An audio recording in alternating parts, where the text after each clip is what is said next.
আসসালামু আলাইকুম। আমরা আসছি আজকে মুক্তচর মজলিশপুরের খালেক মুন্সি বাড়ির আব্দুল করিম ভাইয়ের যে আমরা গত ভিডিওতে ঘরটা দেখিয়েছিলাম, আমরা আপনাদের যথেষ্ট সাড়া পেয়েছি।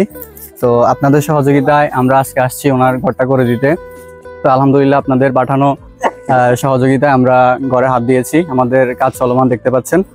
তো আমাদের পাশে যারা দাঁড়িয়েছেন তাদেরকে আমরা অসংখ্য ধন্যবাদ জানাই আমাদের ব্লাডমেট সেন্টারের পক্ষ থেকে, এবং যারা আমাদেরকে সাহায্য করেছেন তাদের প্রতি কৃতজ্ঞতা প্রকাশ করছি। এবং যারা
सवेरा मेरे तन भर से